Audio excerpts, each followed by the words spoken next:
चलिए बिस्मिल्लाहिर्रहमानिर्रहीम। आज का हम अपना लेक्चर स्टार्ट करते हैं जो कि होगा कार्डिक साइकिल पे। बहुत ही ज़्यादा इम्पोर्टेंट है आज का लेक्चर और आपने इसको गौर से सुनना है। मैं कोशिश करूँगा 2 से 3 दफ़ा इसको हम रिवाइज कर सकें ताकि जो भी इसमें चीज़ें समझने वाली हैं वो अच्छे से आपको समझ आ जाएं। कार्डिक साइकिल स्टार्ट करने से पहले जो है हम एक दफ़ा कल वाला जो है उसको गो थ्रू कर लेते हैं। कल हमने पेस मेकर देखा था कि ऐसे नोट में कैसे जो हमारे पास लीकी चैनल थे उसकी वजह से हमेशा ही हमारे पास थ्रेशोल्ड अचीव हुआ करता था और थ्रेशोल्ड से फिर कैसे हमारे पास कैल्शियम चैनल ओपन होते थे जो हमें एक्शन पोटेंशियल तक पहुंचाते थे, उसकी पीक तक। और वहां से दोबारा रिपोलराइजेशन के लिए हमारे पास पोटेशियम चैनल्स ओपन होते थे जिनकी वजह से दोबारा कर्व जो है डाउनवर्ड आया करती थी और हम रेस्टिंग मेम्ब्रेन पोटेंशियल को अचीव कर लिया करते थे। ये टाइम इंटरवल हम एक दफ़ा दोबारा रिवाइज कर लेते हैं कि सबसे पहले एसए नोड जो है उसने इम्पल्स फायर की और वो फौरन ही within no time atria के मसल्स में जो है वो सर्कुलेट होगी। यहाँ पे हमारे पास एक बैकमेन्स बंडल था जिसकी वजह से वो लेफ्ट एट्रियम में चली गई थी। 0.03 सेकंड उसको लगे थे एसए नोड से इंटरनोडल पाथवे से होते हुए एवी नोड तक आने में। एवी नोड में हमने देखा था 0.09 सेकंड्स का जो है हमारे पास डिले आया था और 0.12 सेकंड्स जो थे ये हमें लगे थे एवी नोड से बंडल ऑफ हिस तक पहुंचाने में और आगे 0.04 सेकंड्स दोबारा लगे थे बंडल ऑफ हिस से हमें ये right and left bundle branches तक अपने इम्पल्स पहुंचाने में। 0.16 सेकंड्स हो चुके थे जब तक राइट और लेफ्ट बंडल्स में हमारे पास इम्पल्स पहुंच चुकी थी और आगे इन बंडल से from the right and from the left till the end of the ventricles through the Purkinje system हमें तकरीबन लगे थे 0.19 सेकंड, यानी कि additionally 0.03 second from this point 0.16 से। तो 0.19 सेकंड्स तक हमने परकिंजी सिस्टम के जरिए अपने तमाम तर वेंट्रिकल्स को कवर कर लिया था। अब क्योंकि ये इनर लेयर थी, इनर लेयर से हमने जाना था आउटर लेयर की तरफ, तो आउटर लेयर में भी हमें जाते जाते मजीद 0.03 सेकंड्स लगे थे और एज अ होल हमारे पास जो टाइम हो गया था वो 0.22 सेकंड्स का हो गया था। ये जी ऐसे आप देख सकते हैं यहाँ पे पहुंचा 0.20 सेकंड्स, फिर मजीद 0.01 सेकंड लगा यहाँ तक और फिर जो है कवर करने में दोबारा 0.01 सेकंड लगा। तो ये सारा सिस्टम था कि जिस तरह हमारे जो ऐसे नोड इम्पल्स फायर की और कैसे हमारा एक्शन पोटेंशियल जो है वो विद इन नो टाइम जिस 0.2 सेकंड्स में अपने एंड तक पहुंचा। जहाँ पे हमें डिले चाहिए था वहाँ पर हमें डिले मिला, जहाँ पे हम चाहते थे कि इम्पल्स फौरन पहुंचे वहाँ पे इम्पल्स फौरन पहुंचे। अब आपने एक बात इसमें याद रखनी है कि हमने यहाँ दो नोड्स पढ़े हैं, एसए नोड भी और एविन एवी नोड भी। एसए नोड जो है वो natural pacemaker of heart है। ये 60 से 80 बीट्स जो है पर मिनट नॉर्मली ये प्रोड्यूस करता है। ऑन एन एवरेज अगर हम निकालें तो ये 72 बीट्स होती हैं एक नॉर्मल पर्सन में। थोड़ा बहुत ऊपर नीचे हो जाता है depending upon the condition of the body. तो जो एसए नोड है उसका फायरिंग रेट आपको पता चल गया। अब एवी नोड का जो फायरिंग रेट है वो है 40 to 60 बीट्स पर मिनट। ये आप एवी नोड देख रहे हैं, लेकिन एवी नोड जो है वो खुद इम्पल्स जनरेट नहीं करता बल्कि वो ऐसे नोड से आई हुई इम्पल्स को ही रिसीव करके आगे सेंड करता है। अब वो ऐसा क्यों नहीं करता? क्योंकि जैसे ही एवी नोड को लगता है कि अब मुझे इम्पल्स जो है वो जनरेट करनी चाहिए, उसी टाइम ऐसे नोड से इम्पल्स आ जाती है और एवी नोड अपने नेचुरल फंक्शन में समझे सप्रेस हो जाता है और जो पीछे से जो इम्पल्स आ रही है उसी को ही कैरी करके आगे ट्रांसफर कर देते हैं। अब खुदा ना खास्ता ऐसा हो कि इंसान का ऐसे नोड जो है वो ब्लॉक हो जाए या वो इम्पल्स जनरेट ना कर सके, तो इस केस में क्या होगा कि एवी नोड कुछ देर जो है वो इंतज़ार करेगा और जब वो देखेगा कि मेरे पास ऐसे नोड की तरफ से कोई इम्पल्स नहीं आई, तो एवी नोड खुद स्टार्ट कर देगा इम्पल्स जनरेट करना। लेकिन अगर एवी नोड ने इम्पल्स जनरेट करना शुरू कर दिया, तो आप देखते हैं एवी नोड जो है ये एक सिंगल पाथवे है, यानी कि ये अब आगे वेंट्रिकल्स को तो स्टिमुलेट कर देगा लेकिन ये दोबारा पीछे की जानिब एट्रिया को स्टिमुलेट नहीं कर सकेगा। तो इसलिए फिर हमारे पास एट्रियल कॉन्ट्रैक्शन जो है वो डिस्टर्ब हो जाएगी, और वेंट्रिकुलर भी अच्छी खासी डिस्टर्ब हो जाएगी, इस तरह से कि एवी नोड जो है उसका फायरिंग रेट है वो 40 टू 60 बीट्स जो है वो प्रोड्यूस कर सकता है। जबकि आपको पता है कि हमने पहले ही बात की थी कि 60 से अगर हम नीचे आएंगे तो वो ब्रेडिकार्डिया हो जाएगा।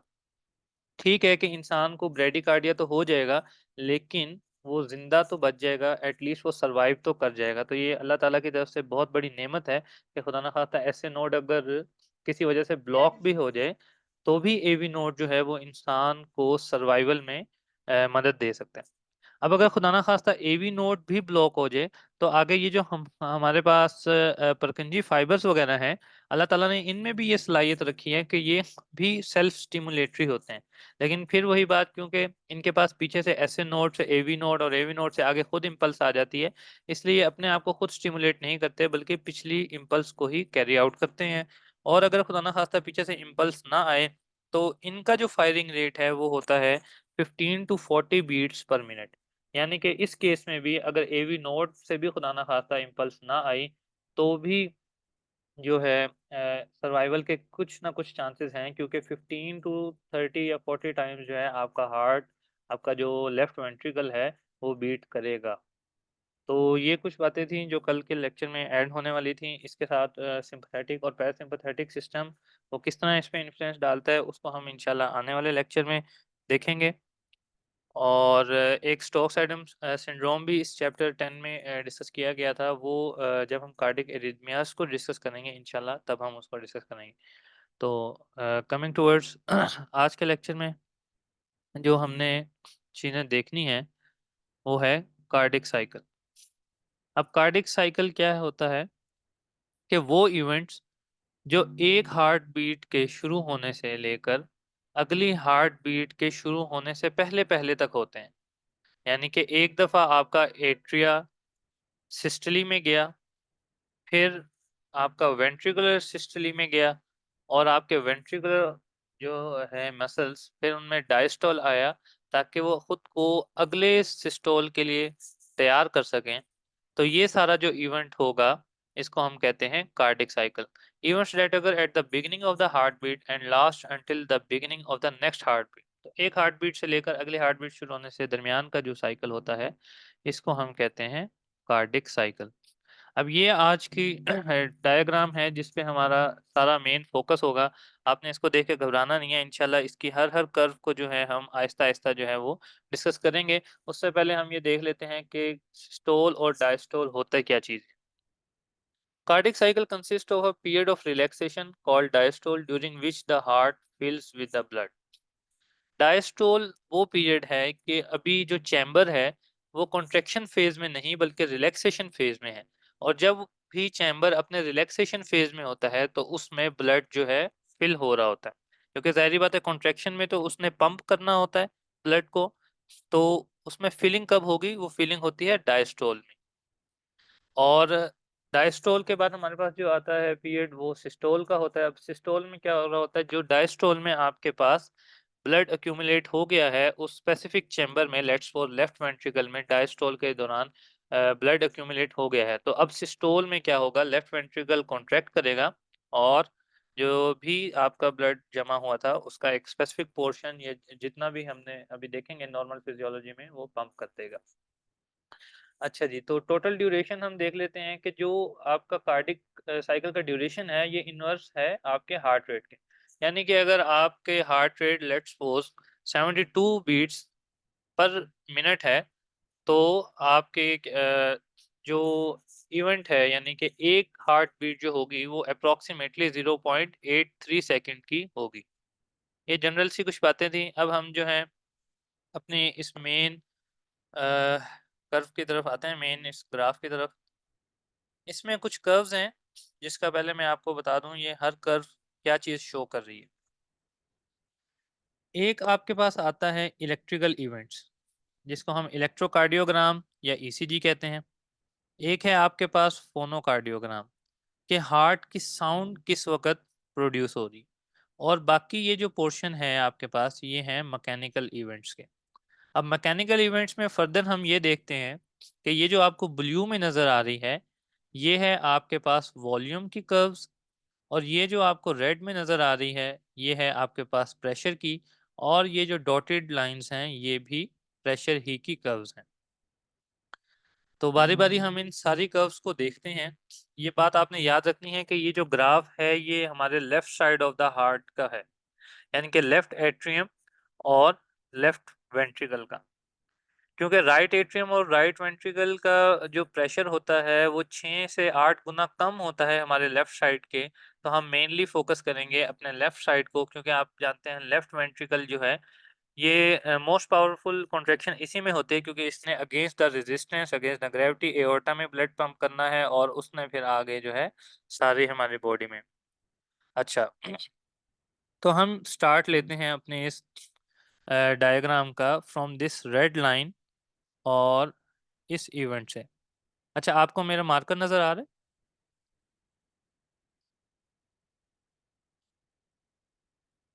एनीवन? ओके, ठीक है। हम यहाँ से स्टार्ट लेते हैं। ये वो पीरियड है जब क्या चल रहा है हमारे पास, डायस्टोल। और डायस्टोल भी किसका चल रहा है हमारे पास, वेंट्रिकल का। यानी कि इस पीरियड में हमारे पास वेंट्रिकल के जो मसल्स हैं, जो हमारा लेफ्ट वेंट्रिकल है उसके अंदर ब्लड जो है वो अक्यूमुलेट हो रहा है। तो ये आप देख रहे हैं प्रेशर के, तो प्रेशर अभी जो है इसमें बिल्ड नहीं हो रहा। जबकि आप अगर इसको वेंट्रिकुलर वॉल्यूम को देखें तो ये आपके पास एक कर्व आ रही है कि वॉल्यूम जो है वो कॉन्टिन्यूसली इंक्रीज हो रहा है। अब इसका स्टार्ट पॉइंट देखें क्या है। स्टार्ट हो रहा है ये 50 ml से। इसका मतलब है कि हमारे लेफ्ट वेंट्रिकल में पहले से ही 50 ml ब्लड जो है वो मौजूद था। और अब जो डायस्टोल के दौरान वेंट्रिकुलर फिलिंग हो रही है, तो ये कहाँ तक जा रहा है, इस पॉइंट तक, नियरली अबाउट 120 टू 130 ml। अब ये टर्म्स आपने कुछ याद रखनी है, ये वैल्यूज कुछ याद रखनी है कि जो डायस्टोल स्टार्ट होता है वो कहाँ से स्टार्ट होता है, 50 ml से, और जाता कहाँ तक है, 120 टू 130 ml। यानी कि ड्यूरिंग डायस्टोल हमारे पास कितने ml ब्लड आया, अप्रोक्सीमेटली 70 टू 80 ml ब्लड। आपने ये फेज देख ली जिसमें हमारे पास अभी कोई कॉन्ट्रैक्शन नहीं हो रही, जस्ट रिलैक्सेशन का पीरियड है। ये रेड लाइन आपको ये शो कर रही है कि अभी प्रेशर में कोई चेंज नहीं आया। प्रेशर जो है वो अप्रोक्सीमेटली जो है हमारे पास जीरो है। आपके लेफ्ट वेंट्रिकल में अभी प्रेशर बिल्ड नहीं हो रहा क्योंकि वो रिलैक्सेशन फेज में है, जबकि वॉल्यूम जो है उसमें बढ़ता जा रहा है। अब ये वॉल्यूम आया कहाँ से? अगर आप ये पीछे देखें तो आपको यहाँ से पता चलेगा कि एवी वॉल्व जो है ओपन हो गया है। एवी वॉल्व कौन सा वॉल्व है? ये वो वॉल्व है जो आपके लेफ्ट एट्रियम और लेफ्ट वेंट्रिकल के दरमियान है।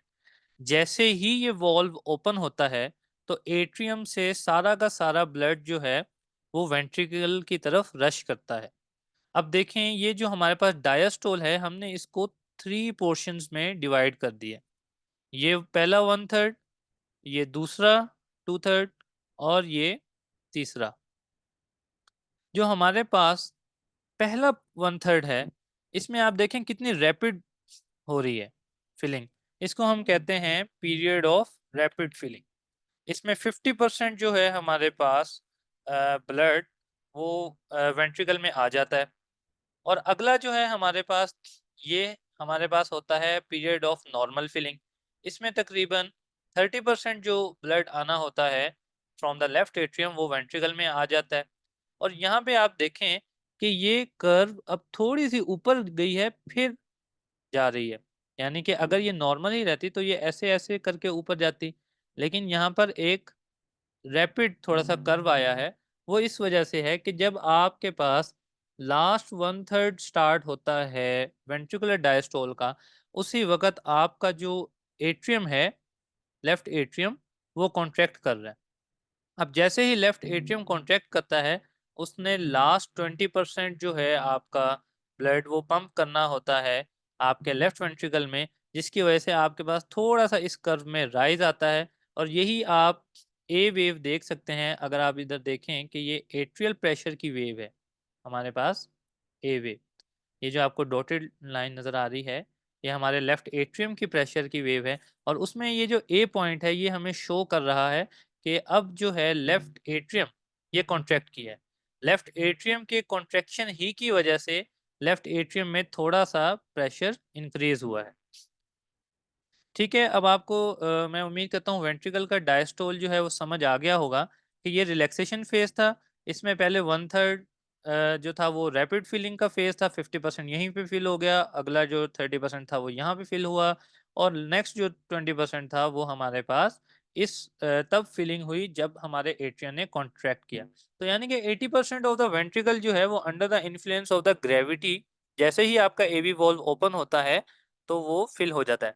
इसलिए हम ये कहते हैं कि खुदा ना खास्ता अगर किसी बंदे का कोई ऐसा एरिथमिया जनरेट हुआ है जिसमें उसका एट्रिया कॉन्ट्रैक्ट नहीं भी कर पा रहा, तब भी वो अपने नॉर्मल लाइफ गुजार सकता है। हो सकता है उसको कोई सिम्टम भी ना आए अनटिल अनलेस कि जब वो स्ट्रेनियस एक्सरसाइज करेगा, जब वो कहीं भाग दौड़ करेगा और उसको एक्स्ट्रा ब्लड की भी जरूरत होगी, तो उस वक़्त उसको ये सिम्पटम्स आएँगे, जैसे कि शॉर्टनेस ऑफ ब्रेथ है, फटीग है, वो बहुत जल्दी थक जाएगा, उसका साँस बहुत जल्दी फूल जाएगा, उसको थोड़ी-सी घबराहट फ़ील होगी क्योंकि उसकी ऑक्सीजनेशन प्रॉपर नहीं हो रही होगी। तो ये सारे उसको फ़ीलिंग्स आएँगी अगर उसका एट्रियम मतलब प्रॉपरली वर्क नहीं कर रहा अंडर एक्सरसाइज़। लेकिन अगर वो नॉर्मली है, नॉर्मल अपने रूटीन वर्क कर रहा है, तो एट्रिया के खुदा ना खास्ता प्रॉपर अगर एट्रिया हमारा कॉन्ट्रैक्ट ना भी करे, तब भी वो अपने जो ज़िंदगी है उसको गुज़ार सकता है। अब यहाँ पर आपने ये देखा कि डायस्टोल का पीरियड जो है, वो यहाँ पर हमारे पास एंड हो गया। अब यहाँ से क्या होगा कि आपका जो एवी वॉल्व है, वो क्लोज़ हो जाएगा। जैसे कि आप इसमें भी देख सकते हैं, ये इन्होंने दिखाया हुआ है कि अब आपका एवी वॉल्व जो है, ये इस लेवल पर आकर क्लोज़ हो गया। अच्छा, एवी वॉल्व के बाद जो वो हमारे पास वॉल्व होता है, यानी कि अब लेफ्ट वेंट्रिकल पंप करना स्टार्ट करेगा और उसने ब्लड पुश करना है एओर्टा की जानिब। तो एओर्टा की जानिब जब ब्लड पंप करेगा, तो उसके लिए लाजमी है कि एओर्टा का वॉल्व भी ओपन हो। जाहिर बात है, ये वॉल्व ओपन होगा तो एओर्टा से एओर्टा में ब्लड जाएगा, और ब्लड जाएगा तो आगे सारी बॉडी में ब्लड डिस्ट्रीब्यूट होगा। लेकिन क्या होता है कि एओर्टा का जो अपना प्रेशर है, ये अगर आप ये वाली डॉटेड लाइन देखें, तो एओर्टा का जो अपना प्रेशर है वो रेस्टिंग फेज में भी, यानी कि डायस्टोल में भी, वो 80 मिलीमीटर ऑफ मरकरी रहता है। ठीक है, एओर्टा का जो अपना प्रेशर है वो 80 millimetre of mercury normal conditions में भी रहता है। तो अब जबकि एवी वॉल्व क्लोज हो चुका है और एओर्टा के वॉल्व तभी ओपन होगा जब आप एओर्टा के प्रेशर से ज्यादा प्रेशर अपने वेंट्रिकल में जनरेट करेंगे, क्योंकि ये अल्लाह ताला ने वॉल्व्स हमारे इस तरह के बनाए हैं कि जब इनको फॉरवर्ड ग्रेडियंट मिलता है तो ये खुल जाते हैं। यानी कि जब ब्लड का जो प्रेशर होगा वो 80 से ज्यादा होगा, तो वॉल्व एओर्टा की जानिब खुल जाएगा, और अगर 80 से कम होगा तो ये वेंट्रिकल की तरफ जो है वो बंद हो जाएगा। तो अब एओर्टा का वॉल्व खोलने के लिए हमें 80 मिलीमीटर ऑफ मरकरी का प्रेशर अचीव करना ही करना है। अब क्या होता है कि हमारा जो वेंट्रिकल है वो कॉन्ट्रैक्ट होना स्टार्ट करता है, और आप ये देखेंगे इसमें एक रैपिड जो है प्रेशर का इंक्रीज आता है, टिल ये पहुंचता है किस लेवल पर, 80 मिलीमीटर ऑफ मरकरी पर। और वहां पर जाकर हमारा एओर्टिक वॉल्व खुलता है। ये जिनका माइक ओपन है, मैं रिक्वेस्ट करूंगा अपना माइक क्लोज कर लें काइंडली। 80 मिलीमीटर ऑफ मरकरी पर हम जैसे ही पहुंचे, हमारा एओर्टा का वॉल्व ओपन हो गया, और अभी हमारा वेंट्रिकल कॉन्ट्रैक्ट कर रहा था, इसलिए उसने फर्दर जो है प्रेशर गेन किया। 120 मिलीमीटर ऑफ मरकरी तक का प्रेशर उसने गेन किया, और इजेक्शन यहाँ पर होना शुरू हो गई। अब यहाँ पर इंपॉर्टेंट बात यह है कि ये जो आपको छोटा सा पीरियड नजर आ रहा है बिटवीन दीज टू लाइंस, इसको हम कहते हैं पीरियड ऑफ आइसोवॉल्यूमिक कॉन्ट्रैक्शन। अब इसको आइसोवॉल्यूमिक कॉन्ट्रैक्शन क्यों कहा, कि देखें कि ये वो पीरियड है जिसमें हमारे पास वॉल्यूम जो है वो कांस्टेंट है। अगर आप नीचे वॉल्यूम की ब्लू कर्व में देखें तो आपका वॉल्यूम जो है वो कांस्टेंट है, जबकि आपका प्रेशर जो है ये बढ़ रहा है। अब इसकी वजह क्या है? इसकी वजह यही है कि यहाँ से आपका एवी वॉल्व भी क्लोज है, यहाँ से आपका एओर्टा का वॉल्व भी क्लोज है। तो दोनों वॉल्व क्लोज होने की वजह से अब वेंट्रिकल कॉन्ट्रैक्ट तो कर रहा है, लेकिन ना ही उसमें से वॉल्यूम जो है वो एओर्टा की जानिब जा रहा है, और ना ही उसमें से वॉल्यूम जो है वो वापस एट्रिया की तरफ जा रहा है। अब क्योंकि जो वेंट्रिकल है उसका साइज स्मॉल होता जा रहा है, जबकि वॉल्यूम उसमें उतना ही है, तो आपको पता है प्रेशर तो बढ़ेगा ही बढ़ेगा। प्रेशर बढ़ेगा लेकिन वॉल्यूम कम नहीं होगा। इसीलिए इस फेज को हम कहते हैं isovolumic contraction. Between these two lines ये लाजमी याद रखिएगा कि आइसोवॉल्यूमिक कॉन्ट्रैक्शन में वॉल्यूम की कर्व जब भी आपने ड्रॉ करनी है तो ये स्ट्रेट होनी चाहिए, और जो आपकी प्रेशर की कर्व है इसमें एक रैपिड इंक्रीज आना चाहिए। अब जैसे ही, अच्छा चले मैं इसको दोबारा रिवाइज करता हूँ आइसोवॉल्यूमिक कॉन्ट्रैक्शन वाले इसको।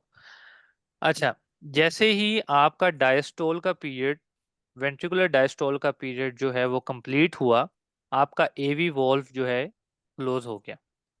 आपको पता है ना हमारे हार्ट में चार तरह के वॉल्व हैं। राइट एट्रियम से राइट वेंट्रिकल में आने के लिए एक वॉल्व है आपके पास। फिर आपके राइट वेंट्रिकल से पल्मोनरी सिस्टम में जाने के लिए आपके पास पल्मोनरी वॉल्व है। फिर आपके पास लेफ्ट एट्रियम में ब्लड आता है, तो लेफ्ट एट्रियम से लेफ्ट वेंट्रिकल में जाने के लिए दोबारा आपके पास एक और एवी वॉल्व है, और लेफ्ट वेंट्रिकल से एओर्टा में जाने के लिए आपके पास एओर्टिक वॉल्व है। ये चार तरह के वॉल्व्स हैं जो आपके हार्ट में अल्लाह रब्बुल इज़्ज़त ने बनाए हैं, और ये लेवल है जिस पे हम कह रहे हैं कि हमारा एवी वॉल्व, यानी कि अब लेफ्ट एट्रियम से लेफ्ट वेंट्रिकल में मजीद कोई ब्लड जो है नहीं आएगा, जितनी फिलिंग होनी थी वो फिलिंग हो गई है। और अब स्टार्ट होगी हमारे पास कॉन्ट्रैक्शन। अच्छा, कॉन्ट्रैक्शन वेंट्रिकल ने तो स्टार्ट कर दी, लेकिन एओर्टा में तो ब्लड उस वक्त जाएगा जब एओर्टा का अपना वॉल्व जो है वो ओपन होगा। और एओर्टा का वॉल्व तब ओपन होता है जब आप 80 मिलीमीटर ऑफ मरकरी के लेवल को अचीव करते हैं। अब यहाँ से तकरीबन आपने, ये लेवल होता है तकरीबन 15 टू 20 मिलीमीटर ऑफ मरकरी, जहां पर आपका एवी वॉल्व क्लोज हो चुका होता है, और ये है 80 मिलीमीटर जहां पे अगला वॉल्व ओपन होगा।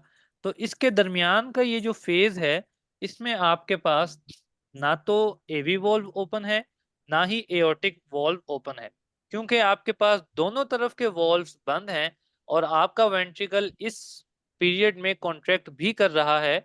तो उसमें प्रेशर गेन हो जाता है, जिसकी वजह से आपको ये प्रेशर कर्व, ये जो रेड कलर में है, ये प्रेशर कर्व बढ़ती हुई नजर आती है। जबकि आप वॉल्यूम को देखते हैं तो वॉल्यूम जो है वो सेम रहता है, वॉल्यूम में चेंज नहीं आता।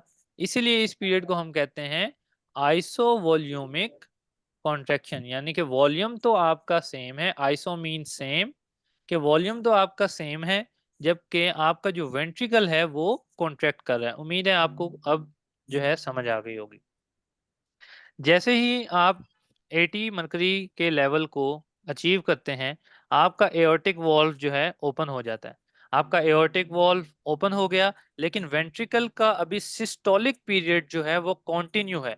तो वेंट्रिकल अभी मजीद कॉन्ट्रैक्ट करेगा, और आप अचीव करेंगे एक लेवल को जिसको हम कहते हैं 120 millimetre of mercury. 120 millimetre of mercury. अब आपने यही चीजें याद रखनी है कि जो हम घरों में या हॉस्पिटल साइड में ब्लड प्रेशर मेजर करते हैं, तो वो यही ब्लड प्रेशर होता है कि हमारा जो हम कहते हैं नीचे वाला ब्लड प्रेशर है जी बंदे का, वो 80 है। तो वो 80 इसीलिए होता है कि जो उसका एओर्टा में जो रेजिस्टेंस थी, जो एओर्टा का जो अपना प्रेशर था वो 80 था, और पंप करने के लिए हमें हमने भी कितना अचीव किया, 80 ही अचीव किया। और मैक्सिमम हमारे वेंट्रिकल ने कॉन्ट्रैक्शन कितने की, हम कहते हैं ये ऊपर वाला ब्लड प्रेशर है जी 120। तो वो 120 यही वाला होता है कि मैक्सिमम हमारा जो वेंट्रिकल है वो कॉन्ट्रैक्ट करके उसने कितना प्रेशर जनरेट किया ताकि वो सारी बॉडी में ब्लड जा सके। 120 मिलीमीटर ऑफ मरकरी नॉर्मली हमारा जो है वो सिस्टोलिक ब्लड प्रेशर होता है। अच्छा, ये ब्लड प्रेशर को इंशाल्लाह हम आने वाले फर्दर जब सर्कुलेशन के टॉपिक्स होंगे उसको दोबारा डिस्कस करेंगे। मैंने सोचा आपको यहाँ भी बता दूं कि जो हम 120/80 बात करते हैं वो असल में यही प्रेशर्स होते हैं। अब आपके जो वेंट्रिकल है इसने 120 मिलीमीटर ऑफ मरकरी का जो है अचीव किया, और प्रेशर यहाँ पे 120 मिलीमीटर ऑफ मरकरी का अचीव हुआ। और यहाँ अगर आप देखें प्रेशर की कर्व में, क्योंकि अब सॉरी वॉल्यूम की कर्व में, तो अब जैसे ही एओर्टिक वॉल्व यहाँ पे इस लेवल से ओपन हुआ तो आपका जो वेंट्रिकल का वॉल्यूम है वो कम होने लग गया। इसको भी हम जो है वो 3 फेजेस में डिवाइड करते हैं। जो फर्स्ट थर्ड फेज होता है, ये देखें, ये पीरियड होता है रैपिड इजेक्शन का, कि जैसे ही वॉल्व ओपन हुआ आपका जो ब्लड है वो लेफ्ट वेंट्रिकल से निकला और फौरन से गया कहाँ पे, आपके एओर्टा में। और जो बाकी का जो 2/3 होता है हमारे पास, ये हमारे पास नॉर्मल इजेक्शन का पीरियड होता है, इसको हम स्लो इजेक्शन पीरियड भी कहते हैं। जो हमारे पास 1/3 होता है ना, इसमें बच्चों आपने याद रखना है कि 70% ऑफ द ब्लड जो है वो तो इसी में ही कूल डाउन हो जाता है। यानी कि आप देखें 130 से 90 से भी नीचे तकरीबन 80 तक जो है हमारा ब्लड, यानी कि 50 ml जो ब्लड का था वो तो इसी पीरियड में ही हमारे पास 1/3 में ही निकल गया वेंट्रिकल से। और जो बाकी का था हमारे पास, समझे 80 से जो 50 तक आना था, बाकी का जो 30 ml है वो हमारे पास बाकी के 2/3 जिसको हमने स्लो इजेक्शन फेज कहा है, उसमें हमारे पास जो है हमारे वेंट्रिकल से एओर्टा में चला जाता है। अब क्या होगा, जैसे ही आपके वेंट्रिकल से वॉल्यूम निकल रहा है और दूसरी तरफ से इसका प्रेशर भी कम हो रहा है, तो ये क्या होगी, जो कर्व हमने 120 ml तक अचीव की थी, ये कर्व जो है अब वापस आ जाएगी 80 ml पे, सॉरी 80 मिलीमीटर ऑफ मरकरी पे, यहाँ पे ये वापस आ जाएगी। अब जैसे ही 80 मिलीमीटर ऑफ मरकरी से ये हमारा लेफ्ट वेंट्रिकल का प्रेशर नीचे आएगा, तो फिर क्या होगा, आपको पता है कि अभी हमने बात की है कि एओर्टा का बाय डिफॉल्ट जो उसका प्रेशर होता है वो होता है 80 मिलीमीटर ऑफ मरकरी। अब एओर्टा में 80 मिलीमीटर है जबकि आपके लेफ्ट वेंट्रिकल में 80 से भी नीचे है, तो क्या होगा, आपका एओर्टिक वॉल्व जो है दोबारा लेफ्ट वेंट्रिकल की तरफ क्लोज हो जाएगा। बात समझ आई आपको यहाँ पे, कि वॉल्यूम के निकल जाने की वजह से प्रेशर में हमारे पास कमी आई। प्रेशर में कमी आने की वजह से जो हमने 120 मिलीमीटर ऑफ मरकरी तक का प्रेशर अचीव किया था वो दोबारा 80 से नीचे जैसे ही गिरा, आपका एओर्टिक वॉल्व जो है वो क्लोज हो गया। अब आपका एओर्टिक वॉल्व तो हो गया क्लोज, और आपका जो एवी वॉल्व है वो दोबारा ओपन होगा जब आप 20 मिलीमीटर ऑफ मरकरी से भी नीचे चले जाएंगे। तो अब आपके पास एक ऐसा पीरियड आ गया है कि दोनों वॉल्व फिर से क्लोज हो गए हैं।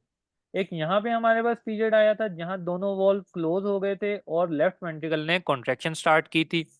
और अब एक हमारे पास वो पीरियड आया है जब दोनों हमारे जो वॉल्व्स हैं दोबारा से क्लोज हैं, लेकिन इस दफा हमारा जो वेंट्रिकल है वो कॉन्ट्रैक्ट नहीं कर रहा बल्कि रिलैक्स कर रहा है। तो इस फेज को हम ये कहते हैं आइसोवॉल्यूमिक रिलैक्सेशन।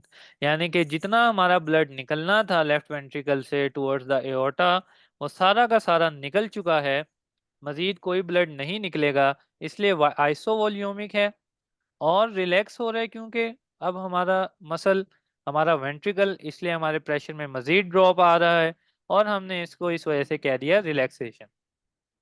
उम्मीद है ये दो टर्म्स आइसोवॉल्यूमिक कॉन्ट्रैक्शन और आइसोवॉल्यूमिक रिलैक्सेशन, ये दो आपको अच्छे से समझ आ गए होंगे। दोनों में फिनोमिना सेम है, आपके दोनों तरफ के वॉल्व्स चाहे वो एवी हों चाहे वो एओर्टिक हों दोनों क्लोज हैं। लेकिन आइसोवॉल्यूमिक कॉन्ट्रैक्शन में क्या होगा, आपका वेंट्रिकल जो है वो कॉन्ट्रैक्शन की जानिब है, जबकि रिलैक्स आइसोवॉल्यूमिक रिलैक्सेशन में वो रिलैक्सेशन की जानिब है। इसीलिए हमें रैपिड प्रेशर चेंजेस देखने को मिलते हैं जबकि वॉल्यूम चेंजेस हमारे पास तकरीबन ना होने के बराबर होते हैं। ये आपको अच्छे से डायग्राम बनानी आनी चाहिए, क्योंकि अक्सर प्रॉफ में सिर्फ ये डायग्राम बनानी ही आ जाती है, 5 नंबर का सवाल सिर्फ यही आ जाता है। उस वक्त आपने ये कर्व्स ध्यान में रखनी होती हैं कि ये जो दो लाइंस हैं इनके दरमियान मैं प्रेशर का कोई वॉल्व जो है, प्रेशर का तो चेंज लेकर आऊं, लेकिन वॉल्यूम का कोई चेंज ना लेकर आऊं। एवी वॉल्व क्लोज हो जाता है आपके पास तकरीबन 20 मिलीमीटर ऑफ मरकरी के आसपास। अच्छा, एओर्टिक वॉल्व, अच्छा, वॉल्व की ओपनिंग या क्लोजिंग ऐसे होती है कि जब जिस तरफ को वॉल्व खुलता है, अगर आप उससे पीछे ज्यादा प्रेशर अचीव कर लें तो आपका जो वॉल्व है वो आगे की जानिब खुल जाता है। यानी कि एओर्टा में बाय डिफॉल्ट आपके पास जो प्रेशर है वो 80 है। अगर इस एओर्टा के पीछे पड़ा हुआ है आपके पास वेंट्रिकल, अगर आप वेंट्रिकल में 80 मिलीमीटर से ज्यादा का प्रेशर अचीव करते हैं तो वो ब्लड आगे को पुश करेगा वॉल्व को और खोल देगा वॉल्व। इसीलिए मैंने बताया था कि जब 80 मिलीमीटर से ज्यादा का हम अचीव करते हैं तो एओर्टा का वॉल्व जो है वो ओपन हो जाता है। और इसी को आप रिवर्स कर दें कि जब वेंट्रिकल का प्रेशर 80 से नीचे आएगा, एओर्टा का जो है वो 80 है और वेंट्रिकल का जो है वो 80 से कम हो गया है, तो अब ये फिर बैकवर्ड डायरेक्शन में जो वॉल्व है क्लोज हो जाएगा। तो यहाँ पे हमने ये सारा देख लिया, पीरियड ऑफ, हमने इजेक्शन भी देख लिया, रैपिड फ्लो के बारे में भी मैंने आपको बता दिया। तो यहाँ पे हमारे तकरीबन लेफ्ट वेंट्रिकल की जो भी बातें थी वो हमारे पास तकरीबन कवर हो गई हैं। अब हम बाकी बातें करते हैं, ये जो हमारे पास डॉटेड लाइंस हैं इनके मुतालिक। सबसे पहले हम बात करते हैं इस एट्रियल प्रेशर के मुतालिक। अब आपने ये बात ध्यान से ज़हन नशीन करनी है कि एओर्टा, सॉरी, जो हमारा लेफ्ट एट्रियम है इसका प्रेशर बहुत ही कम होता है एज कंपेयर टू हमारा जो वेंट्रिकल है। वेंट्रिकल में आपने देखा हमने मैक्सिमम 120 मिलीमीटर ऑफ मरकरी का अचीव किया, जबकि यहाँ पर जो हमारा मैक्सिमम आता है वो जस्ट हमारे पास 20 मिलीमीटर ऑफ मरकरी या इससे भी कुछ कम आता है। इसमें ये 3 पॉइंट्स इंपॉर्टेंट है, ए, सी और वी। इसको हम बारी बारी डिस्कस करते हैं। ए पॉइंट, ए पॉइंट में आपने देखा कर्व अभी सीधी जा रही थी, अचानक इसमें थोड़ा सा प्रेशर का राइज आया। ये ए कर्व इस वजह से आई कि आपके पास जो है एवी वॉल्व क्लोज हो गया और आपके, सॉरी, अभी एवी वॉल्व क्लोज नहीं हुआ बल्कि आपका जो लेफ्ट एट्रियम है उसने कॉन्ट्रैक्शन जो है वो स्टार्ट कर दी है। इस कॉन्ट्रैक्शन की वजह से जो है आपका लेफ्ट एट्रियम उसमें प्रेशर का राइज आया। अब जैसे ही प्रेशर का राइज आया, थोड़ी देर बाद क्योंकि इसकी कॉन्ट्रैक्शन ख़त्म हो गई, ये फिर से जो है हमारा प्रेशर जो है वो नीचे आ गया। अब आप ये देखते हैं कि सी लेवल पर दोबारा से हमारा एट्रिया की जो कर्व है इसमें फिर से प्रेशर का राइज आया। अब ये प्रेशर का राइज किस वजह से आया? ये इस वजह से आया है कि जैसे ही आपके वेंट्रिकल ने कॉन्ट्रैक्शन स्टार्ट की तो क्या हुआ, आपके एवी वॉल्व से थोड़ा सा ब्लड वापस की तरफ एट्रिया की जानिब चला गया, जिसको हम कहते हैं back flow towards the atrium. जब एट्रियम की जानिब, क्योंकि इस वक्त एवी वॉल्व तकरीबन क्लोज हो चुका था लेकिन बावजूद इसके वेंट्रिकल इतना जोर से कॉन्ट्रैक्ट करना स्टार्ट करता है कि थोड़ा सा आपका ब्लड जो है दोबारा लेफ्ट एट्रियम की तरफ जाता है। अब क्योंकि ये लेफ्ट एट्रियम की तरफ जा रहा है तो लेफ्ट एट्रियम में दोबारा हल्का सा हम देखते हैं कि प्रेशर जो है वो बढ़ गया है। उसके बाद दोबारा आप देखते हैं कि प्रेशर में कोई ख़ास चेंज नहीं आया, अनटिल आपके पास दोबारा से एक थोड़ा सा राइज आता है जिसको हम वी पॉइंट कहते हैं। अब वी पॉइंट में हमारे पास क्या होता है कि आपके पास जो एट्रियम है उसमें फिलिंग स्टार्ट हो गई है, लेकिन इस पॉइंट पर देखें अभी आपका एवी वॉल्व ओपन नहीं हुआ, जस्ट अभी वो ओपन होने वाला है। यानी कि एवी वॉल्व के ओपन होने से पहले पहले तक जो भी एट्रियम में फिलिंग होगी, क्योंकि एट्रिया में तो ब्लड आ रहा है लेकिन एट्रिया से ब्लड आगे नहीं जा रहा, इस वजह से एट्रिया के अपने अंदर थोड़ा सा प्रेशर डेवलप होगा, जिस पॉइंट को हम कहते हैं वी पॉइंट। उसके बाद आप देखते हैं कि एक फिर से स्ट्रेट लाइन आ रही है हमारे पास, वो इस वजह से है कि आपका एवी वॉल्व ओपन हो चुका है, blood under the influence of gravity ventricle में तो जा रहा है, इसलिए एट्रिया का प्रेशर दोबारा थोड़ा सा नीचे हुआ है, लेकिन अभी एट्रिया कॉन्ट्रैक्ट नहीं हुआ। जैसे ही एट्रिया दोबारा कॉन्ट्रैक्ट करेगा, दोबारा से हमारे पास ए वेव आएगी, और जैसे ही वेंट्रिकल कॉन्ट्रैक्शन स्टार्ट होगी, क्योंकि बैक फ्लो स्टार्ट हो जाएगा हल्का सा, तो इसकी वजह से हमारे पास सी पॉइंट आएगा। और सी पॉइंट के बाद भी जब हमारे पास सारा कुछ खत्म हो गया, अगली दफा दोबारा एट्रिया जो है, ये वी पॉइंट में दोबारा बताता हूँ कि वी पॉइंट वो पॉइंट है, बच्चों याद रखें, कि अब आपका जो एट्रिया का जो वॉल्व है वो अभी वेंट्रिकल की जानिब ओपन नहीं हुआ, यानी कि जो आपका एवी वॉल्व है वो अभी क्लोज है, अभी वो ओपन नहीं हुआ कि वो ब्लड जो है लेफ्ट वेंट्रिकल में भेजे। लेकिन आपकी जो पल्मोनरी सर्कुलेशन है, या अगर मैं राइट एट्रियम की बात करूं, तो सुपीरियर वेना कैवा और इंफीरियर वेना कैवा से आपके राइट एट्रियम में ब्लड तो आ रहा है। अब क्योंकि राइट एट्रियम में ब्लड आ रहा है लेकिन राइट एट्रियम से आगे नहीं जा रहा, क्योंकि अभी एवी वॉल्व क्लोज है, इसलिए राइट एट्रियम में थोड़ा सा प्रेशर राइज होगा। अब जैसे ये प्रेशर राइज होगा, तो हमारे पास वी पॉइंट आएगा, यानी कि प्रेशर थोड़ा सा बढ़ गया है। इसी राइज ऑफ प्रेशर की वजह से ही तो हमारे पास एवी वॉल्व जो है वो ओपन होगा वेंट्रिकल की तरफ, क्योंकि जाहिर बात है कोई ना कोई, वो हमारे पास नॉर्मली उसका जो प्रेशर होता है वो 0 to 5 मिलीमीटर तकरीबन इतना होता है हमारे पास एट्रियम का। जब हम थोड़ा प्रेशर डेवलप करेंगे, तभी तो जाके हमारा एवी वॉल्व जो है वो ओपन होगा, और हमारे जो वेंट्रिकल है, ये देखें ना, वी पॉइंट असल में ये पॉइंट है, ये जहाँ पे आपको एवी वॉल्व ओपन होता हुआ ये बता रहा है, ये हमारा वी पॉइंट है।